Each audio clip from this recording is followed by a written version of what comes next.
Going live. Hey, Tommy G, we are live out there on social media with the Corporate Alchemist Project. So, my friend, how are you? Where are you right now? Oh, just stuffing my face. In Adelaide. I'm in Adelaide. Fantastic. They let us in through the air border. And this is the home. Adelaide is famous for being the home of Haig's chocolates. Oh, there you go. Okay? And you notice that it's empty. I just managed to finish it off. My son, Arky, gave me this box with the help of his mother, Kirsty, of a big box of Haig's chocolates. Notice how this box is now empty. Someone going to be carried away on the weekend. You'll be on the beach every day this week getting rid of all those calories. I've used my BioSense because, I love my devices, my program. And I went from being too ketogenic last week, like topping out, where I was like too high, not enough sugar or not enough carbs in the system. And as I spit on the screen. And to now, it's gone from 40, which like maxes out, to 1 or 2. Right? My body is running on sugar at the moment, which is not my usual fare. But what they done then, and it was an early Father's Day. What the heck, right? How are you? How was your weekend? How was your weekend? I was here with a kid, and it's bloody cold down here in Adelaide. Yeah, look, it's a little bit chill. I went to the footy yesterday, mate, and to see the Mighty Saints with 13. Yeah, I got a little bit of a. We're sitting, just a bit of a giggle, Tommy, and we can discuss this a bit today a little bit when we get into our non-verbal communication. But this whole lockdown thing, like there's a. I smile because the new laws that came out last week in Queensland were you're not allowed to have more than 10 people in a home. Yep. And if you gather outside, no more than 10 people in one little area. And yet, yesterday at the footy, it was 13,000 people.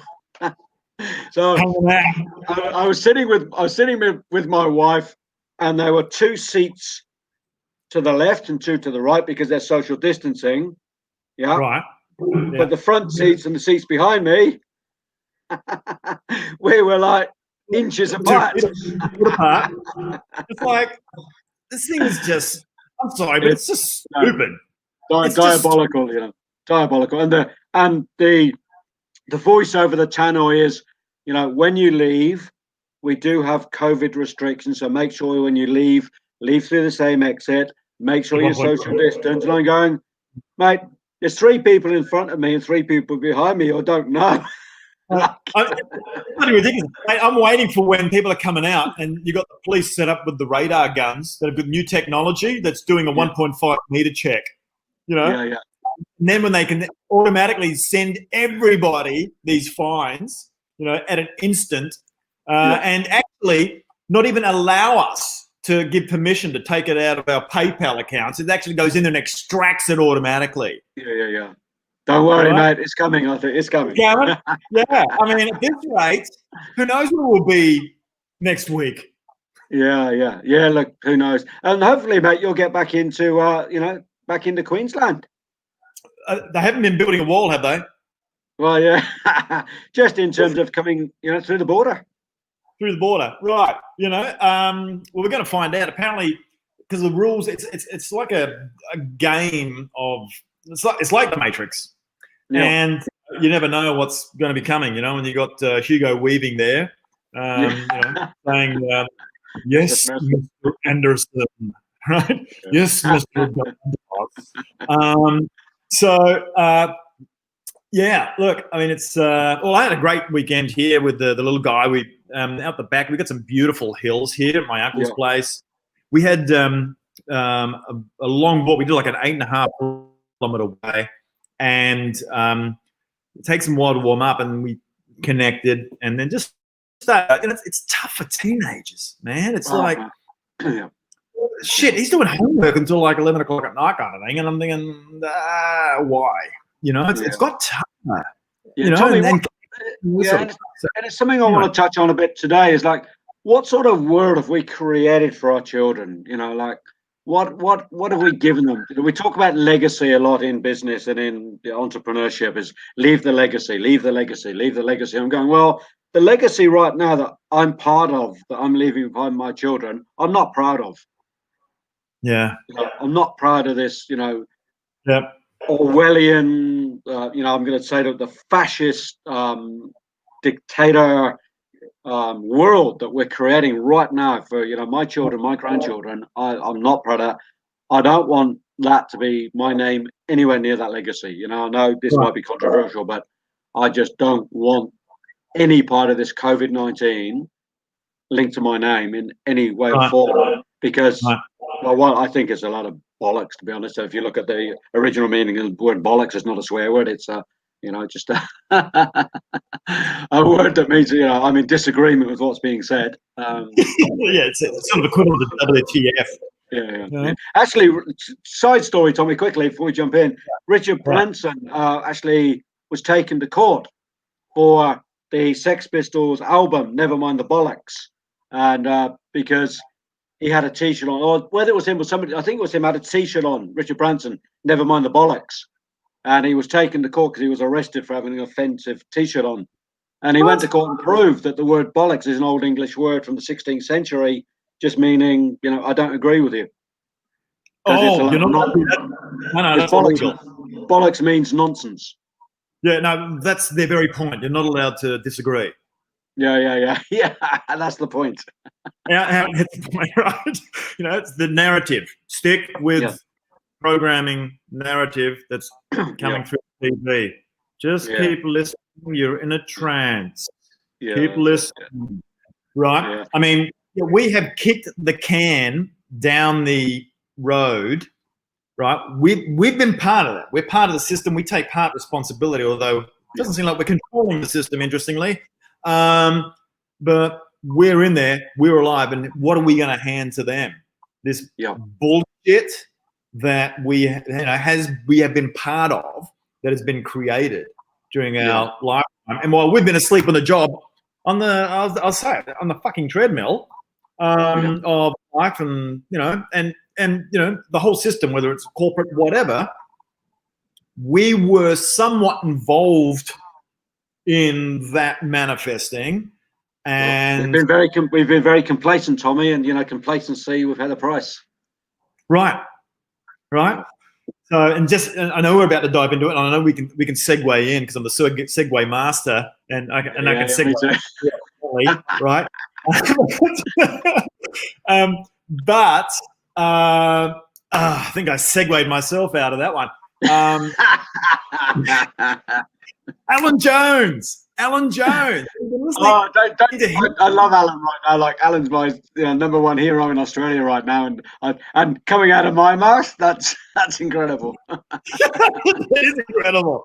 I got to say, other people, it's funny. Yeah, I've sent the comments around and shared it around about the last couple of things, his last sort of little tirades, which have been so on the money. Sky News. I'm going to give the big thumbs up to Sky News for letting this happen, right? The not so mainstream media, maybe they're not getting paid out enough.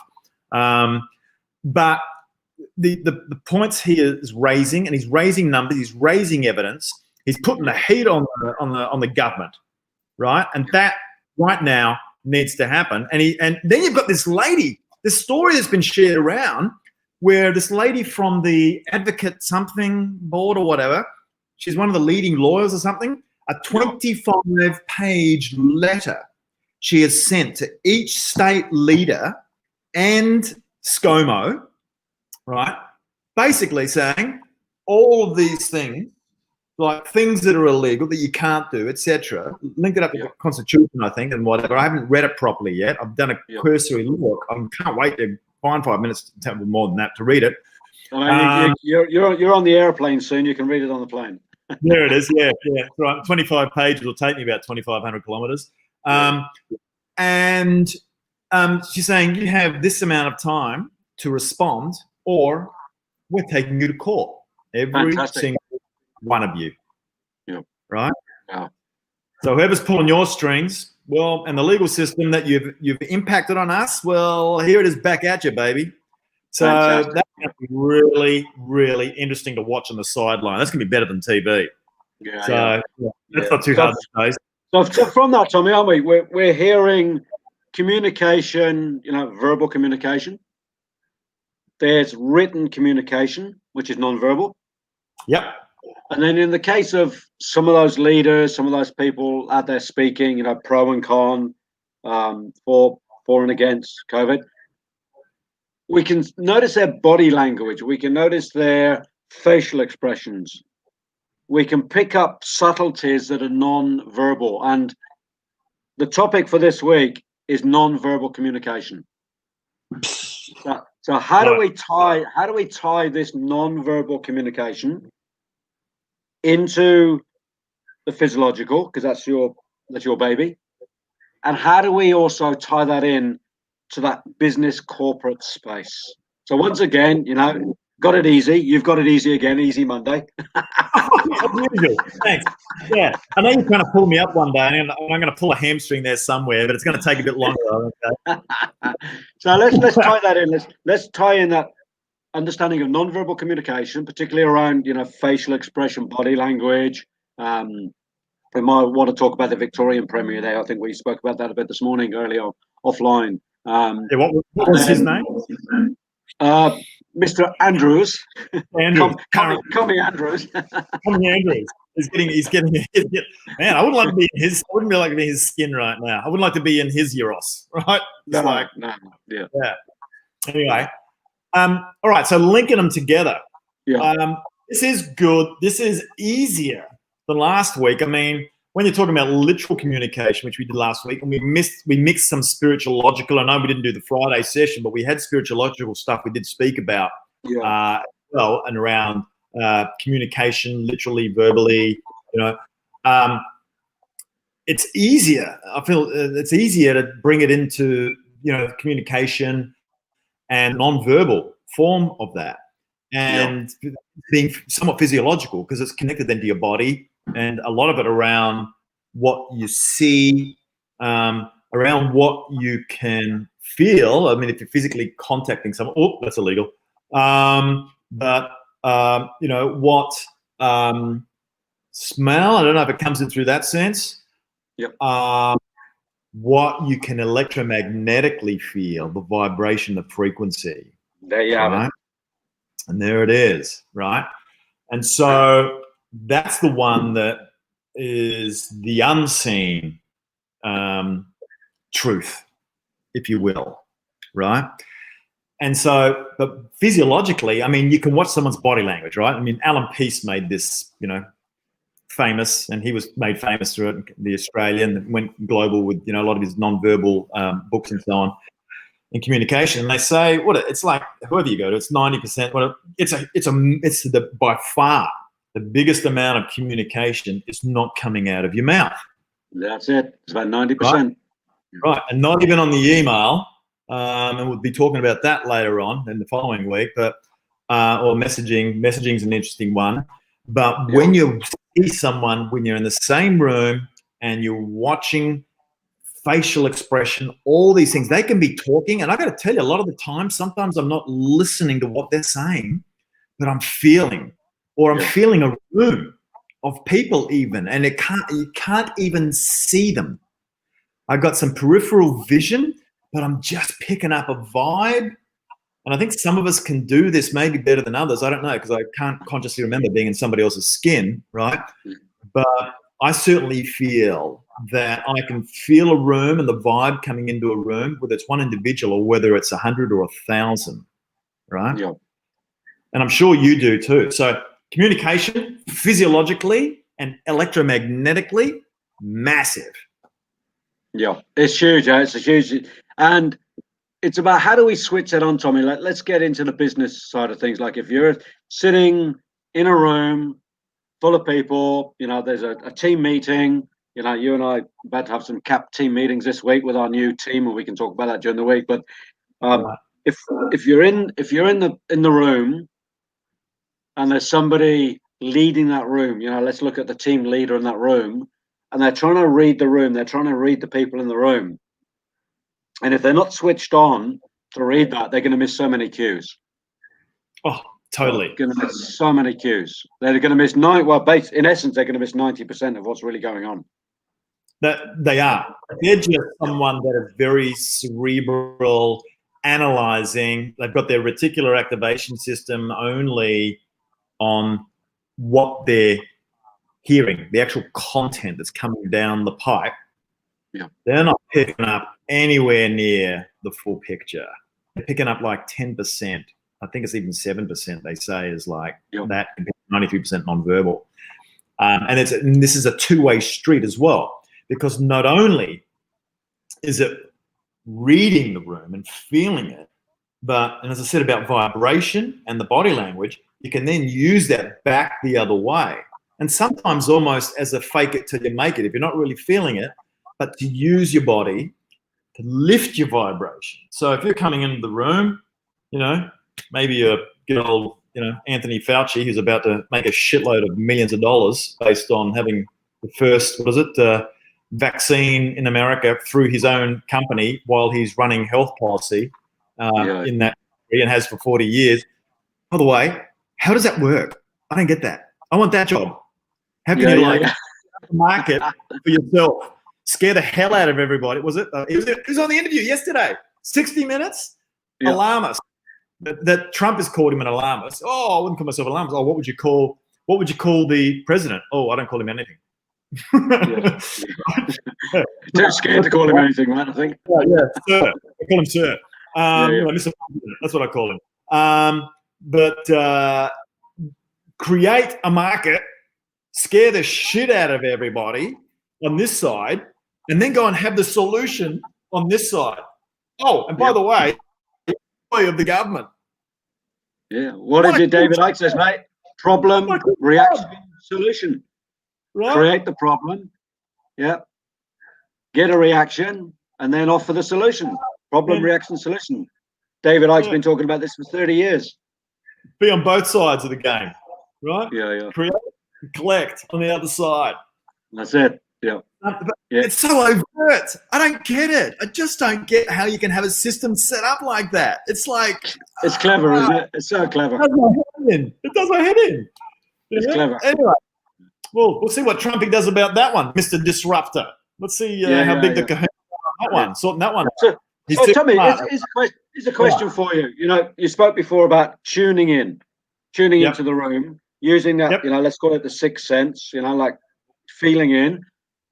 Let's take Mr. Trump, right? The most powerful man on the planet right now. Yep. China would disagree with you, but anyway. Yep.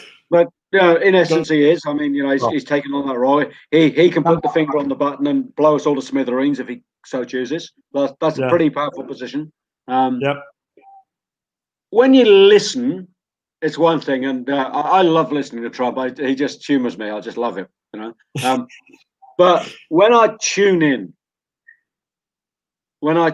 the man, when I tune into what he's not saying, but what he's expressing through his body, through his eyes, through his essence, it's very different. How do you read that?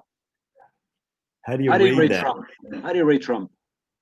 See, this is the other side of it too, though, Adrian, right? I mean, some of them are damn hard to read because they've mastered, like, when he does his, what is it? The enigma.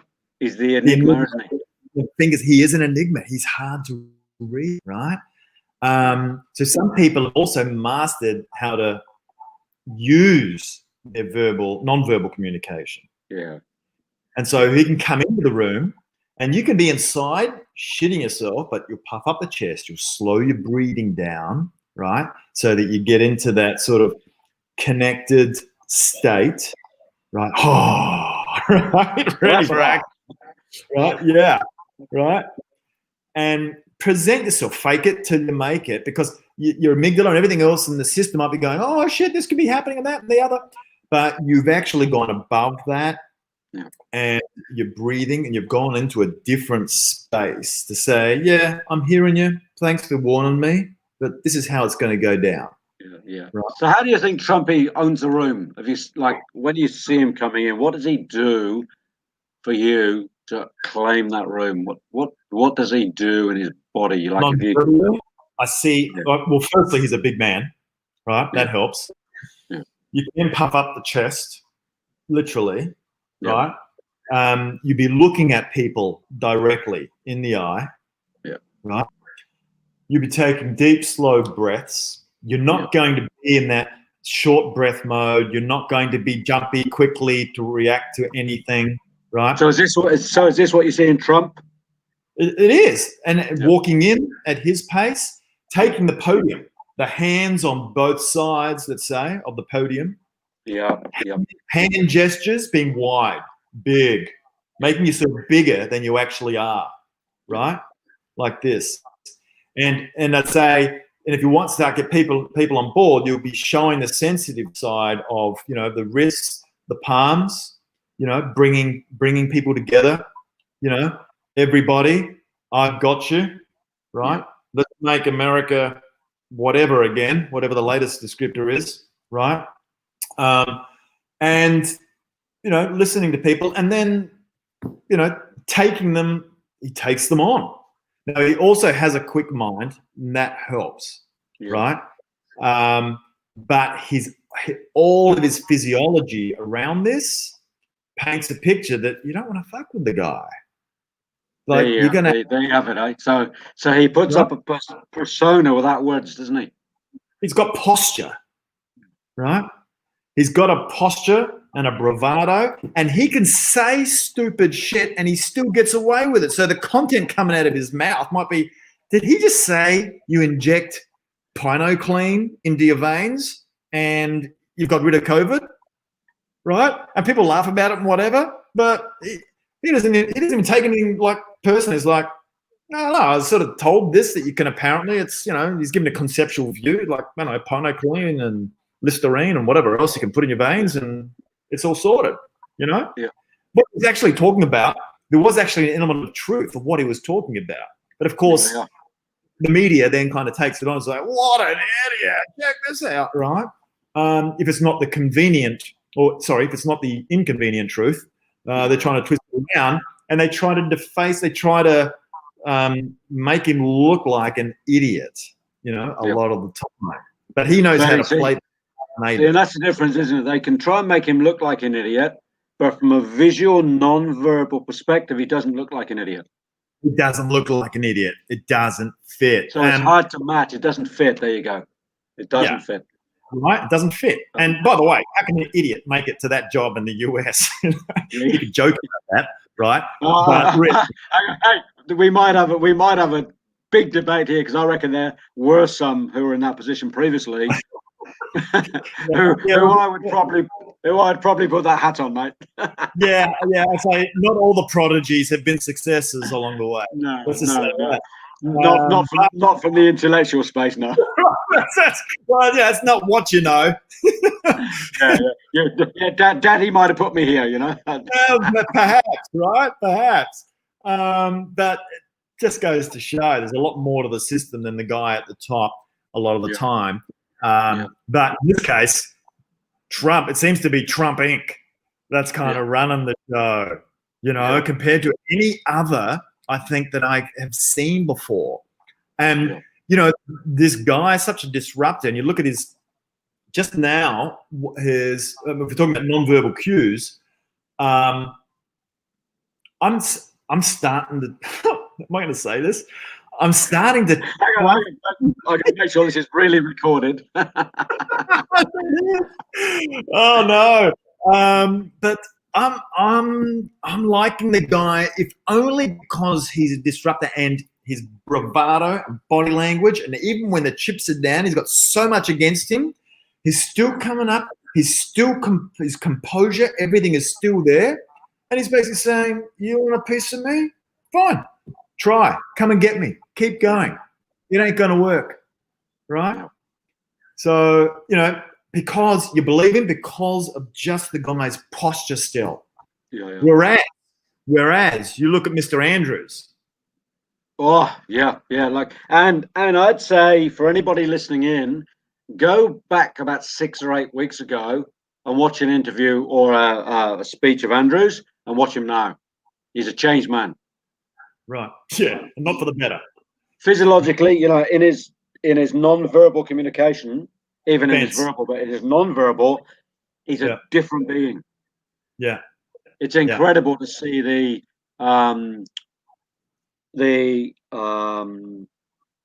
space he's gone to from being a little bit open. He was never fully, to being now right contained. He's right in there. Yeah. It's very interesting to watch from an energetic perspective. The head is dropped. The enthusiasm and bravado of the beginning, and this is what we are going to do, that doesn't seem to be happening as much. And if I were him, I wouldn't be taking that approach right now, because he has put so much on the public, as much as all the rhetoric and whatever, whoever writes his speeches and whatever, trying to sugarcoat it up, that he is so much on the firing line right now. It's got to be crazy, right? I wouldn't like to be him.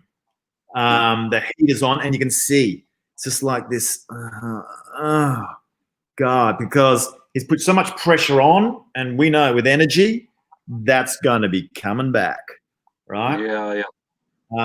And Melbourne, Victoria, they've had enough. I know you've got one of your. My daughter lives down there, and my son's from Victoria too. He's not there currently, but he's spent some time down there. My daughter's there. My 2 goddaughters are there. I've got friends down there, and everybody's got a bit of a different story of their, if you like, their belief in COVID, or their connection to it, or their actions around it. But I know, my daughter, she's 20 years old, and she's had enough. It's like, I'm 20 years old, and I can't deliver my craft. She's a dancer. She can't go at 8 o'clock. After 8 o'clock at night, it's lockdown. And has to wear the mask. What's with the lockdown, dude? They didn't do that. First time in history in Australia. Didn't do it in the wars. All of a sudden now, because of this one thing, and a lot less people are dying from perhaps wars, at least on a global scale, that we've got a curfew happening. Because the bug comes out like a vampire at night or something. I don't get it. Right? I mean, what the fuck's with that? I don't get it. So is there something else going on? Is there something else going on? You start to wonder, right? Well, and I think and the way we know, Tommy, and let's get back to non-verbal communication. The way we know isn't what's being said, it's what we feel. Right. I hear so many people saying something doesn't feel right. Right. They don't know what it is intellectually. Yeah. Because we don't know, it's such a cover up and such a double speak at the moment. One day it's this and one day it's that, and one day, the WHO on their website right now have totally done a backflip. They're saying it's not contagious. Go to the WHO website, and check it out. The current data for the WHO website. You're asymptomatic. Masks do nothing, and isolation does nothing. That's on the website of the World Health Organization. What a who are the leading authority in health, apparently. So it seems to me the system doesn't work, because it's like fighting with itself right now. The system, cracks are appearing, and it's fighting and arguing with itself. We're at a very interesting time in humanity, I believe, right now. And this is where non-verbal cues are going to mean so much more than the bullshit that's coming out of a lot of people's mouths, right? So if you want to be in tune with non-verbal stuff, this is the time to do it, to seek the truth. And so, we've talked about Trump still out there. We've got Andrews, looking like a lost favorite right now, that is getting smashed. And I think it's just the beginning, because I've got an auntie down there, and she's had enough. I heard her talking in a tone that I haven't heard from her for a while. She's pissed. And if this is representative, like just from these 2 examples of what's happening down there, I can see some serious verbal body language changing to it becomes not just electromagnetic forces that are going to be happening down there, right? Yeah. Tommy, I was on a webinar yesterday. There was about 800 people live from some minister in Victoria talking on behalf of the Andrews government, talking about the lockup and why they're doing it. I'd say every 9 out of every 10 comments in the feed, they were going through like really fast, 800 people typing in. I'd say at least 90% of those people were calling BS. Right. Calling BS on a live feed coming through, like calling it, this is nonsense, this is BS, this is BS, this is BS. That's a huge majority of the people. It's building. Because they feel it, you know. It doesn't matter what words are coming out the guy's mouth. He's the minister, but it's that non-verbal connection. Yep. Yeah. We're heading to a flashpoint. Yeah. And the flashpoint's sitting in Victoria right now for Australia, and that's representative. And I think what happens there is going to represent potentially, it's the proof of concept of pilot for the rest of the country, let alone the world is kind of watching too, to a degree. Despite the fact that small Australia, a lot of things get tested over here, and maybe something is being tested in poor old Victoria right now, right? For way beyond those that we perhaps have been aware of at play. Who knows? But body language right now, for anybody that's got their reticular activation system operating, both on the conscious level and on the unconscious level, if we're talking like electromagnetically, feeling what's going on, this is the time to be using those superpowers. Because a lot of what's coming out of the mouths is so mixed and so much noise. Believing any of that stuff at the moment is, I think it's going to lead you up the wrong path. So, and what we're talking about here, then, Tommy, isn't it? Is about that intuitive aspect of our nature. Yes. Tuning in logically and communicated physically. So if you're going to jump into a business corporate space, Tommy, if you and I were sitting there right now in a space, how would we then engage people to tune into that intuitive, non-verbal knowing, to know what's going on in the world, but also in the business? What are some of the key points for you from a physiological perspective of some pointers to get people to that place if they're not there already? Because it's not a usual place to be, not in the business world. No, it's not. Not everybody swings a pendulum or muscle test, it's just not where people are at the moment. It's going to change. At the moment, it's going to change. And if we're going for, using the heart and the soul, it very much changes, right? As you and I would both know. But I think right now, and the first thing, it's like when you're heading into meditation, it's all about quietening the mind to begin with. So all the noise and chatter from the mind going, so that at least you can take in the visible cues that are going on. So quieten that part, almost like don't even listen to what's being said, almost. And the thing is, the corporate world has run very much on what is on email, what's on record, what's been said, what's been measured. Now, for years, I've always thought and said, and when I was working with my teams, guys, just because you can't measure it doesn't mean it's not happening. And they had to learn to trust their leader, that I wasn't just going to assess them or hang them out to dry on what was being said, what was being communicated on email, etc. The real leaders, I'm not blowing the trumpet up my own backside here, but the real leaders stick their neck out. And this is where I say the corporate world is being ripped off, because those that hide in the system, and God knows I've seen a shitload of them in some of the large IT companies that I've worked with, they go and play and hide in the system. And you know what? They build a whole career on it, being a no added value. In fact, sometimes a problem. They're not engaged. They are absent, right? And they're not present, as in presenteeism. They're just in there like dead wood. A lot of these organizations have tried to cut them out, but it's like cutting out something that's a chronic state that's gone too far in a lot of respects. If you cut out too much, your thing's going to break, right?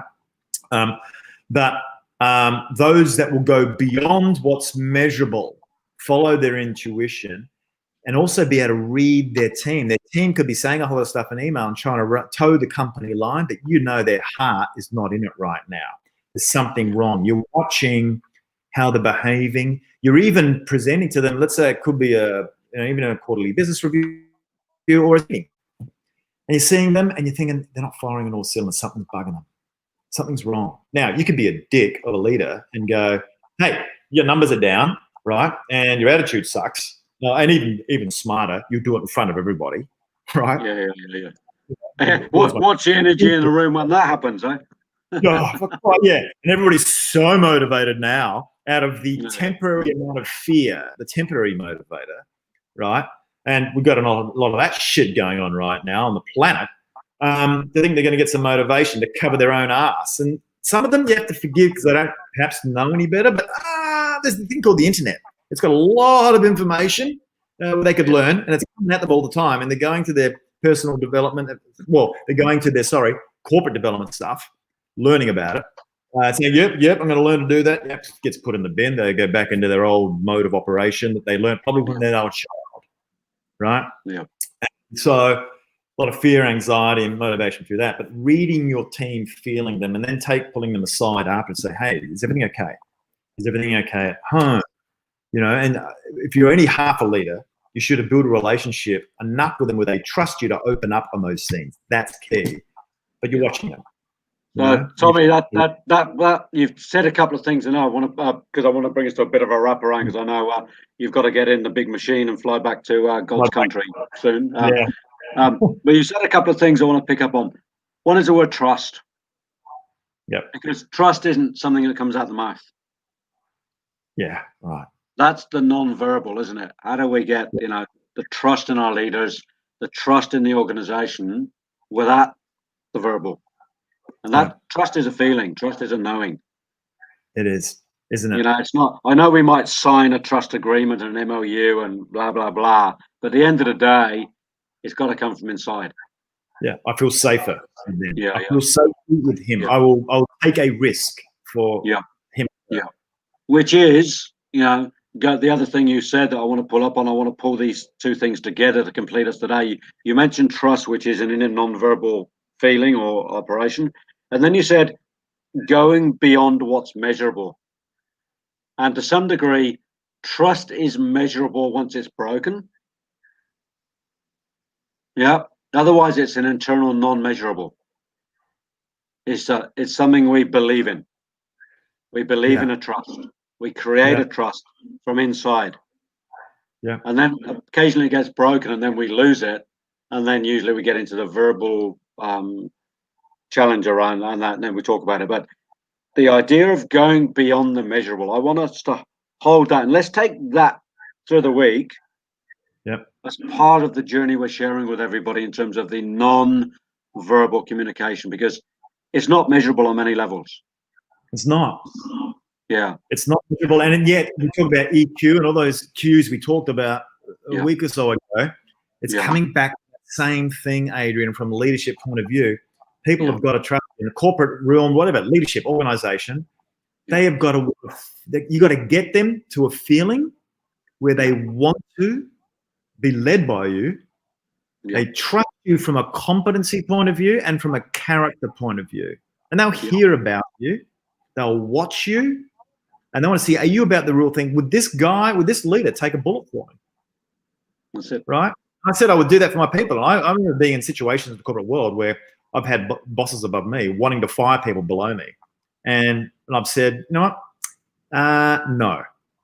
And I put my own career on the line in doing so because I wanted to live with myself. Not only that, I just wanted to do the right thing at the end of the day that I believe was right and for that individual thing. And no, there's other forces at play here. I'm not putting up with that shit. And Tommy, just to complete on that, just to bring us back to, Mr. Trump friend, what that person receiving that message from you would have got, they would have got the words, but they would have seen that you meant it physiologically by the non-verbal part, which is the 90%.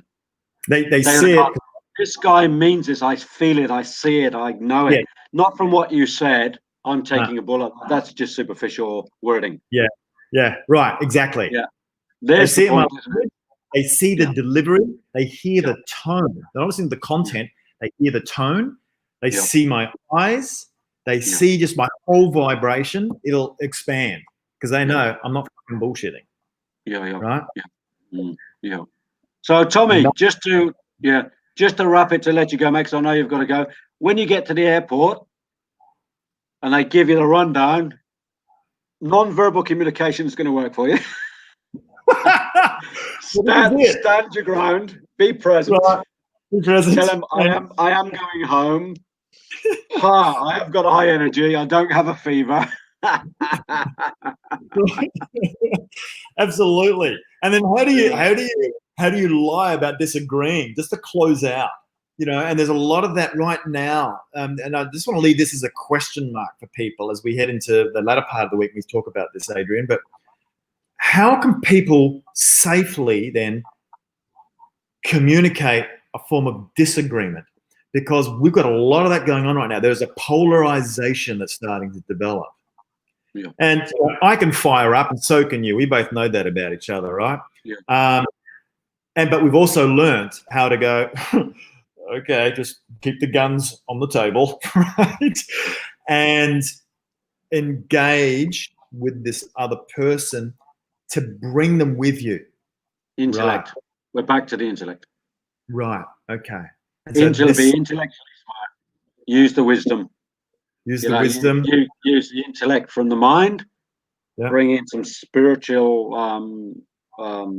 intelligence, some emotional intelligence, and bring it all together as one package is what I'd suggest is the only way we're going through. Because I get challenged a lot. You get challenged a lot. We get challenged a lot. We are going to get challenged more and more and more. And the more people who stay on one side of the line, are going to start to be labeled. It's already happening, Right. Yeah. It's the divide and conquer. Label, make them feel small, make them paint a big yellow cross on them and call them cowards. Whatever whatever. Keep showing them numbers. Keep showing them numbers. Yeah. Here's more numbers. In fact, in the scheme of things for this whole world, the numbers are this important in your life, but they've made it this big. Yeah. And if you dare disagree, you're in the outer. You're a what is it? It's you're a conspiracy theorist. You don't go along with our narrow narrative. Then you in the greater scheme of things, you're picking there. You're a conspiracy theorist. Yeah. If you have a different opinion than the mainstream now, it's dangerous place to be. George Orwell. All over again. And we're all about pro health. Some of the pro healthers get labelled conveniently as an anti-vaxxer, for example. Yeah. We have a different view on this and things like safety, for example. So how do we connect? And has it become just then, as we taper off here, is it a case of forgive them, Father, for they know not what they do? I mean, it's a very high and almighty position to take, but how much do you give? Mate, as you said, mate, there's enough information out there today for people to be discerning and make up their own minds. But it's about wanting to listen to both sides of the story, doing the research, bringing in the intellect. But then at the end of the day, maybe we cap it off with this, is we have to feel into it. We have to feel our own truth. We have to feel it once again. It's going to come from here, isn't it? At the end of the day, and it's uniting and connecting all of us. Yeah. Got to feel it in here. Is it true for me? Does it ring true for me? Do I feel it in my gut? The gut feeling. I mean, we've had, we live on that gut feeling. And it's separate from the fear. You might feel the fear, but that's just it's just trying to protect you. It doesn't say it's wrong to move forward. It's just saying, I haven't been here before, or last time something happened I could recognize. That's just your brain trying to set off an alarm.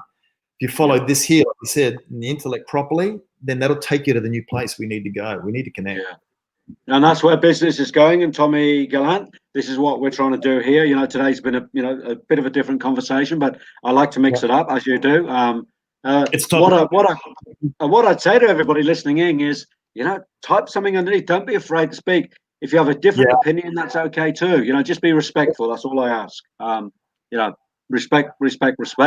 But if you have a different opinion, that's okay. Just feel into your truth. So Tommy Gallant, I'm going to let you go, mate. It's 2:30 on the hour here in sunny Queensland. You get up in that big silver aeroplane, and we'll see you again very soon.